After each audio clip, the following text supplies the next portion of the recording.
오픈 AI의 그 챗GPT를 만든 대표이기도 하죠.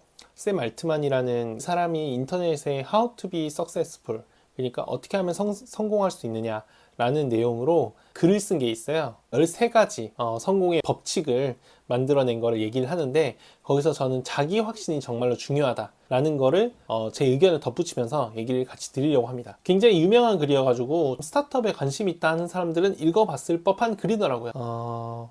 그 복리처럼 성장하라는 뜻이에요. 그 글에서 뭐라고 얘기하냐면은, 우리가 자기가 성장하는 걸 느낄 때 직선적으로 성장하는 커리어를 타지 말고 지수함수처럼 이렇게 급격하게 성장할 수 있는 그런 트랙을 타야 된다 라고 얘기를 하더라고요. 거기서 예를 든 거는, 우리가 일을 할 때 2년 일한 사람이랑 20년 일한 사람이랑 그 업무의 퀄리티 자체가 어마어마하게 바뀌지 않는 업이 굉장히 많아요. 그런 업에 있지 말라는 겁니다. 엄밀히 말하면. 또 그렇게 업무를 하지 말라는 뜻이기도 하고요. 그래서 자기가 환경 자체를 볼 때 폭발적인 성장이 가능한 곳인지 정말로 알아보라는 뜻이고요. 이거는 사실 자기보다 좀 오래된 상사가 어떤 식으로 업무를 하고 그런 거를 보면은 알 수 있다고 합니다. 저도 동감하고요. 두 번째로는 과할 정도로 자기 확신을 가져라 라는 내용인데요. 이게 뭔 내용인가 하니, 우리가 그 성공하는 창업자 또는 성공한 사람들을 보면은 자기 자신을 굉장히 망상적으로 믿는다는 거예요. 나는 무조건 잘 될 사람이다 라고 하는 거죠. 어떻게 보면 굉장히 좀 똑똑하다고 하는 사람들은 이런 사람들을 되게 비판적으로 바라보는 경우가 많아요. 왜냐하면 어떤 길이든 간에 비판할 거는 굉장히 많으니까. 그럼에도 불구하고 나 자신을 믿지 않으면은 어떤 것도 변하지 않는다는 뜻이고, 이거를 샘 알트만은 어떤 예시를 드냐면은, 그 샘 알트만이 일론 머스크가 스페이스 X라고 로켓을 만들어서 로켓을 만드는 회사를 차리기 바로 그 직후에 아무도 일론 머스크가 해낼 거라고 생각을 안 하고 있었을 때 일론 머스크의 그 로켓 공장에 초대를 받았대요. 그때 일론 머스크가 그 로켓 공장이 대단한 것보다는 샘 알트만이 그 굉장한 인상을 받았던 거는, 일론 머스크가 그렇게 확신에 차가지고 나는 뭐 화성에 갈 거다 뭐 이런 식으로 로켓을 만드는 걸 설명해 주는 걸 보고, 이 사람은 어떻게든 하겠다라고 믿었다고 하더라고요. 그러니까 그렇게 자기 확신을 가지지 못하면은 어떤 것도 할 수 없다라고 하고, 물론 이게 주변에 있는 비판을 모두 무시하라는 게 아닙니다. 그러니까 그 비판을 사실이라고 생각하고 되새기지만 근본적으로 나에 대한 믿음을 잊지 않는 거죠. 우리 사회가 특히나 겸손이라는 말로 굉장히 자기 포장을 하는데, 겸손이라는 말은 저는 자기 비하와 그리고 약간 겁을 먹는 그런 거를 또 포장해 주는 말이라고 또 생각을 해요. 내까짓 게 뭐 열심히 해봤자 얼만큼 되겠어, 내까짓 게 해봤자 뭐 그냥 근근히 살겠지, 아니면은 나로서는 이렇게 사는 게 최선이야, 내 평균도 내 주위에 있는 애들보다는 잘 사니까, 이렇게 생각하는 것 자체가 어떻게 보면은 더 나아가려는 거에 대한 좀 약간 겁먹음으로 포장할 수도 있는 것 같아요. 근데 항상 이런 이야기를 하면은, 너가 일론 머스크 같이 뛰어난 사람도 아니고 그런 사람들은 한국에 있지 않고 다 미국에 있거나 또는 이미 성공했어야 되는데 그것 자체는 굉장히 메타인지가 되지 않은 거 아니냐라고 얘기를 하는데, 저는 메타인지라는 말도 굉장히 좀 뭐라 해야 되지? 좀 오염돼 있다고 생각을 해요. 메타인지라는 게 굉장히 겸손이랑 엮여가지고 너의 주제를 알라라는 식으로 말을 많이 하는데, 저는 그거는 굉장히 소심한 접근법이라고 생각을 해요. 왜냐하면은 물론 그 말도 타당하기도 해요. 왜냐하면 너가 성공했으면 이미 성공했어야 된다, 아니면 그 필드에 나가 있어야 된다라는 건데, 저는 똑같이 엮어서 얘기 드리면은, 항상 그 저번 주 라이브에서도 얘기했던 것처럼 우리 사회가 선형적으로 발전하는 것이 아니라 빅띵들이 나오면서 발전을 했다. 뭐 인터넷, 모바일, 블록체인, 지금 AI처럼 이런 식의 구조 변동이 있을 때에는 저처럼 한국 변방에 있는 사람들도 충분히 주인공이 될 수 있다 라고 말씀을 좀 드리고 싶어요. 일론 머스크도 사실 남아프리카 공화국에서 태어나서 사업으로 첫 성공을 거둔 게 결국에는 인터넷 혁명, 닷컴 버블 때, 닷컴 버블은 아니었지만 결론적으로 그때 그 구조 변동의 시기에 자기가 리스크를 가지고 뛰어들었기 때문에 변방에서도 성공할 수 있었단 말이에요. 그러니까 이런 기회의 장에서는 나 자신을 과도하게 믿고 우직하게 나아가는 게 성공하는 방법이다라고 좀 말씀을 드리고 싶어요. 저는 그래서 메타인지라는 말을 많이 하는 사람들 별로 싫어합니다. 또 그런 사람들이 싫어한다기보다 그런 사람 말을 별로 귀담아 듣진 않아요. 그리고 사실 이런 자기의 믿음을 가지기 위해서는 보통 과거에 어떤 성공을 거두었느냐, 짧게는 뭐 학벌이 될 수도 있고요, 뭐 직장 커리어에서의 성공일 수도 있고 그런 걸 수도 있지만, 그런 게 없어도 뭐 집중해서 하면 되지라고 하는 그런 그릇이 큰 마음이 굉장히 중요한 것 같습니다. 물론 저도 스스로 이제 서울대도 나왔고, 그 다음에 제 커리어에서도 남부럽지 않게 저는 살아왔고요. 그 안에서도 인정을 받았고, 그리고 그 커리어 안에서도 이제 뭐 여러 가지 활동들 또 굉장히 많이 해서 저 스스로도 나름 제 삶의 자부심이 있고, 나는 그렇게 될 수 있다라는 마음가짐이 충분하다고 생각을 하기 때문에, 더더욱 뭐 다른 사람들이 뭐 안 될 거야 라고 말하는 거에 대해서 굉장히 좀 니 까짓 게 뭔데, 나는 공부하면 뭐 까짓 거 공부하면 되지라는 마음으로 하고 있습니다. 또 그거의 가장 중요한 점은 리스크를 지는 거고, 전 충분히 전 리스크를 졌다고 생각을 하고요.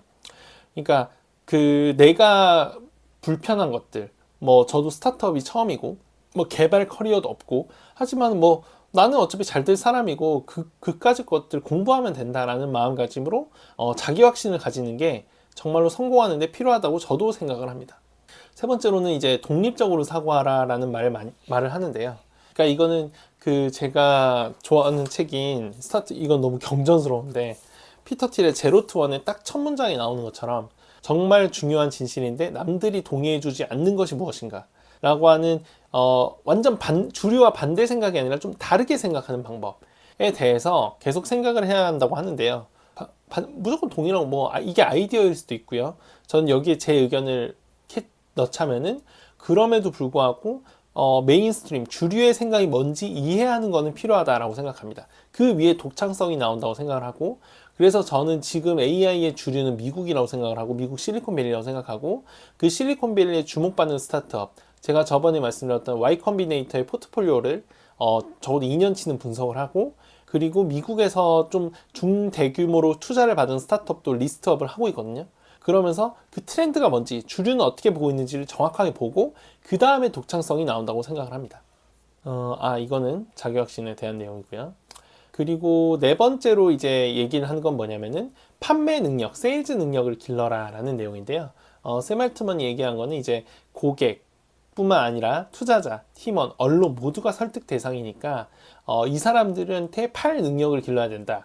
근데 자기는 이런 거에 대해서 가장 가성비 좋은 방법은 비행기를 타가지고 직접 만나는 것이라고 하더라고요.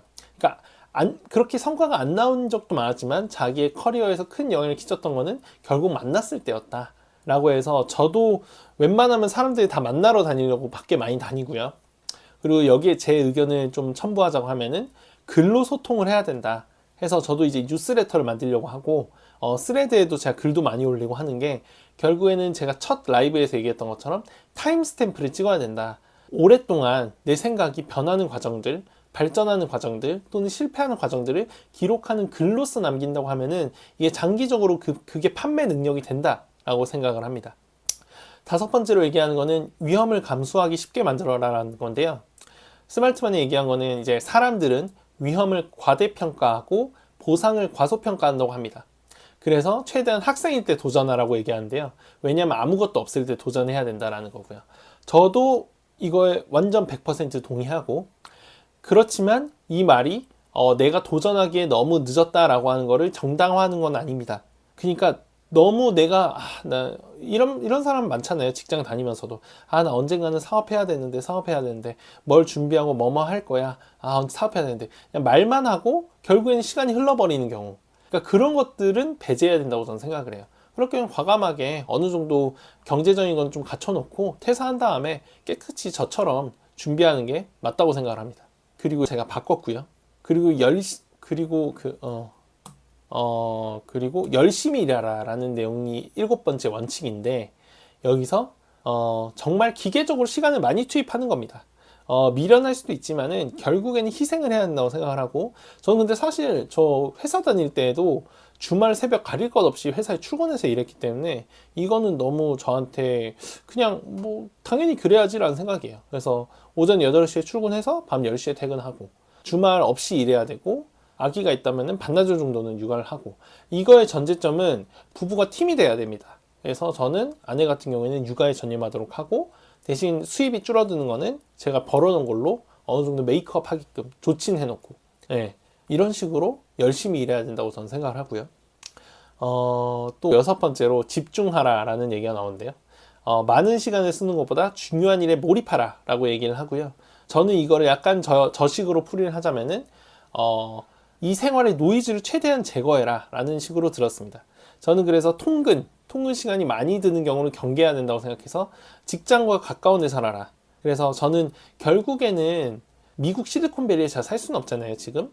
그러면은 결국에 한국의 중심은 서울 강남인데, 그러면 서울 강남에 최대한 가깝게 살아야 된다 해서 월세 좀 비싸지만은 최대한 강남과 가까운 곳에 이사를 해가지고 살고 있는 거고, 그리고 그 재무적인 것도 뭐 요즘에 투자 많이 해야 된다고 하는데, 투자와 사업 얽혀 들어가는 거기도 하지만 투자에 너무 노이즈가 많기 때문에 저는 투자 포트폴리오도 최대한 단순화 시켰어요.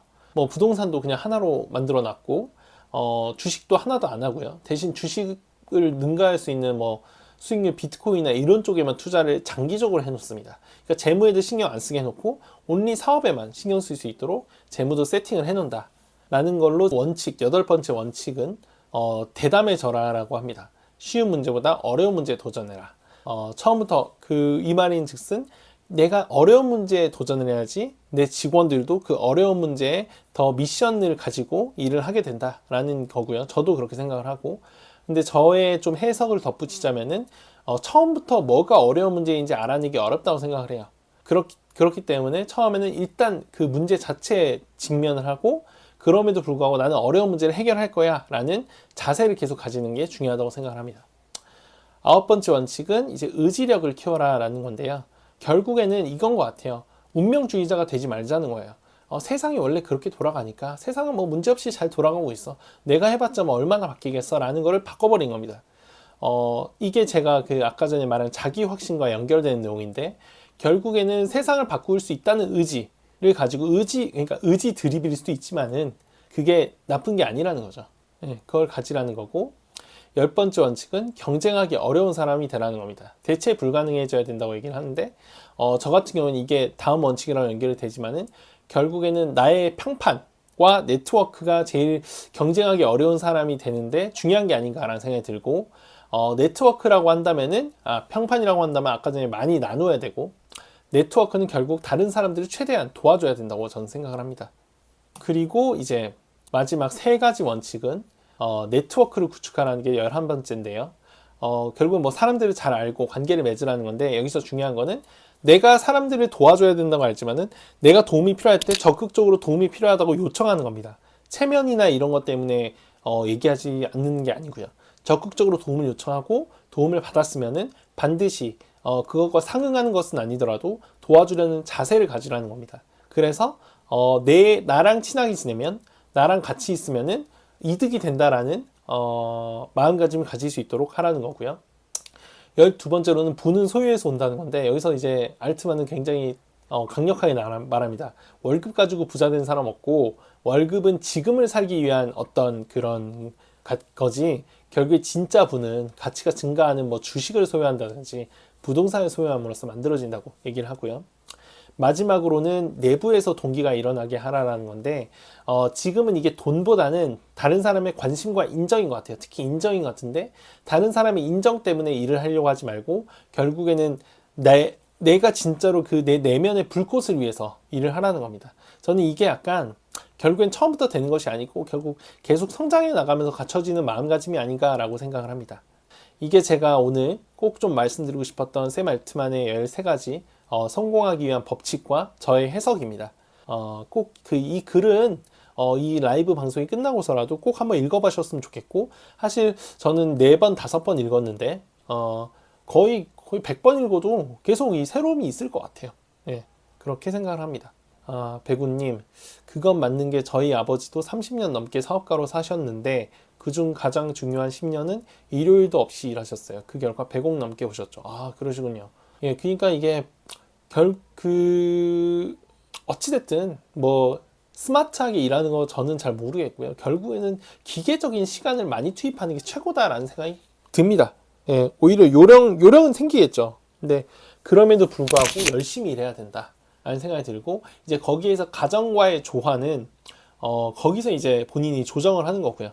근데 계속 가정이 붙어 있다고 해서 그게 꼭 가정이 좋은 거냐라는 거는 저는 좀 반대입니다. 가정이라는 게 꼭 내가 집에서 애를 계속 봐주는 게 정말 좋은 걸까라는 생각도 굉장히 많이 들거든요. 오히려 내가 이렇게 세상에 어떤 영향을 끼치고 이런 것들을 보여주는 게 더 좋은 학습일 수도 있다라는 생각이 듭니다. 그거를 이제 빌미로 삼아가지고 유기하면 안 되겠지만, 그게 저의 생각입니다.